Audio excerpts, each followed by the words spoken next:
দই পটলের রেসিপিটা একবার এইভাবে রান্না করে দেখুন, খেতে কিন্তু অপূর্ব লাগে। এখানে আমি কিছু পটল হাফ খোসা ছাড়িয়ে নিয়ে নিয়েছি, আর এখানে দেখুন আমি কাজু আর একটু পোস্ত ভিজিয়ে নিয়েছি এই দই পটলে দেওয়ার জন্য। আর এই পটলগুলোকে এবার আমি কড়াইয়ে তেল ভালো করে গরম করে তেলের মধ্যে ভেজে নেব, আর তেলটা আমি সর্ষের তেল দিয়েছি।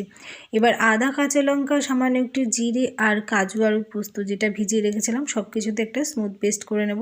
এবার পটল ভাজা হয়ে গেলে বাকি তেলের মধ্যে গোটা জিরে, শুকনো লঙ্কা আর গোটা গরম মশলা ফোড়ন দিয়ে আমি একটু ভেজে নেব। তারপর দিয়ে দেবো বেটে রাখা ওই স্মুথ পেস্ট, সেটা দিয়ে খুব ভালো করে কষিয়ে নেব। তারপর একটু কষানো হয়ে গেলে দিয়ে দেবো পটলগুলোর সাথে সামান্য একটু কষিয়ে নেওয়ার পর দিয়ে দেবো পরিমাণ মতো টক দই। তারপর টক দইটা দিয়ে আরও একটু কষিয়ে নেব। তারপর ভালোভাবে কষানো হয়ে গেলে যখন হালকা তেল ছেড়ে যাবে দিয়ে দেবো পরিমাণ মতো গরম জল, আর সামান্য একটু চিনি দিয়ে দিলাম। আর এইভাবে কিন্তু ঢেকে ঢেকে এটাকে রান্না করতে হবে। এরপরে ঢাকনাটা তুলে নিয়ে ঘি গরম মশলা দিয়ে এইভাবে শুকিয়ে নিলে রেডি হয়ে যাবে দই পটলের রেসিপি। আর লবণ ঝালটা অবশ্যই টেস্ট করে নেবেন।